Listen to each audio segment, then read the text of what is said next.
हमारे channel deci flavours की कहानी में आपको खाद्य से भरपूर अनूठा सफ़र मिलेगा, जहां हम आपको भारतीय रसोई सांस्कृतिक के संग ले जाएंगे। हर वीडियो में आपको मज़ेदार रेसिपीज़, नई खाद्य समाचार और भोजन से जुड़ी रोचक जानकारियां मिलेंगी। हमारे साथ जुड़कर आप एक नए स्वाद के सफ़र में खो जाएंगे। सब्सक्राइब करें और साथ में चलिए, क्योंकि खाना एक कहानी बनाता है। आज हम केरल का स्वाद मालाबार परोटा के बारे में जानेंगे। मालाबार परोटा या केरल परोटा या बरोटा के नाम से जानी जाने वाली इस अखमीरी रोटी को बड़ी संख्या में साइड डिश के साथ खाया जा सकता है। अरब सागर द्वारा संरक्षित और पश्चिमी घाटों द्वारा संरक्षित उत्तरी केरल के मालाबार क्षेत्र का एक समृद्ध पाक इतिहास है, जो अरब, चीनी और यूरोपीय व्यंजनों के प्रभाव को आकर्षित करता है और स्थानीय परंपराओं के साथ मिश्रित होता है, जो मालाबार भोजन को अपनी अनूठी विशेषताएं देता है। यात्रा। हालांकि यह बिल्कुल ज्ञात नहीं है कि परोटा उस राज्य में एक विशिष्ट व्यंजन कैसे बन गया जहां चावल मुख्य है। इसकी उत्पत्ति संभवतः अरब देशों के साथ केरल के समुद्री व्यापार के समय हुई थी। यह संभावना थी कि तटीय मालाबार क्षेत्र में पहुंचने वाले अरब व्यापारियों ने परोटा की शुरुआत की थी।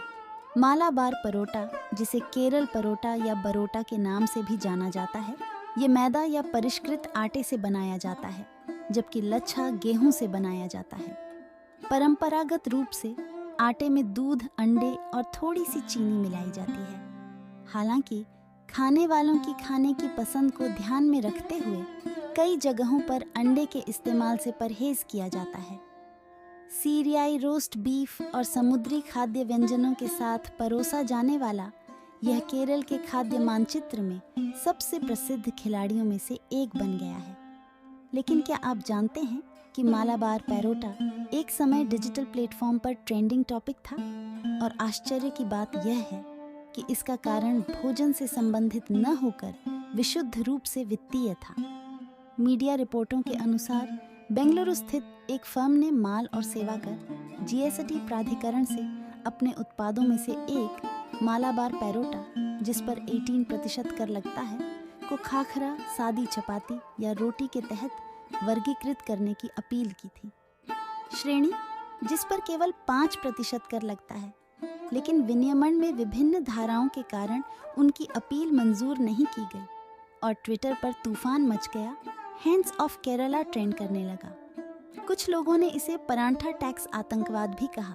चाय की दुकानों से लेकर ताड़ी की दुकानों जैसे विविध भोजनालयों में परोसे जाने वाले मालाबार पराठे की तुलना अक्सर उत्तर भारतीय लच्छा परांठे से की जाती है, क्योंकि दोनों ही परतदार होते हैं, लेकिन समानता वहीं से शुरू और ख़त्म होती है। मालाबार परोटा अपेक्षाकृत अधिक परतदार, फूला हुआ और मुलायम तथा परतदार होता है। हालांकि परोटा बनाने में कई चरण होते हैं, लेकिन बेले हुए आटे को लपेटने से ही रोटी को परतें मिलती हैं। नायर ने कहा, यह तरकीब तैयारी के दौरान आटे को बेलने और काटने में निहित है। मालाबार परोटा का आनंद किसी भी प्रकार की ग्रेवी डिश, शाकाहारी या मांसाहारी, के साथ लिया जा सकता है। इसे बीफ फ्राई के साथ सबसे अच्छा जोड़ा जाता है और यह केरल में एक लोकप्रिय कॉम्बो है। परोटा कभी कभी खाली ग्रेवी या सलना के साथ खाया जाता है, जो मूल रूप से एक सादा टमाटर आधारित मसाला ग्रेवी है। हालांकि परोटा केरल की सीमाओं से बहुत आगे बढ़ चुका है और विभिन्न प्रकार के व्यंजनों के साथ इसका आनंद लिया जा सकता है। हालांकि केरल और भारत के अन्य दक्षिणी शहरों में एक लोकप्रिय street food Malabar parotta gastronomic सीढ़ी पर चढ़ गया है और केरल का एक प्रतिनिधि व्यंजन है।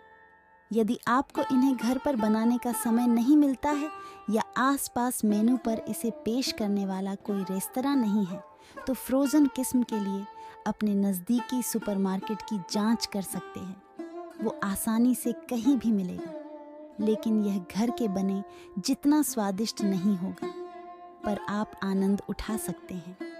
मैं आशा करती हूँ कि आपको ये जानकारी पसंद आई होगी। तो ऐसे ही महत्वपूर्ण जानकारी के लिए मेरे चैनल को ज़रूर सब्सक्राइब और लाइक शेयर करिए।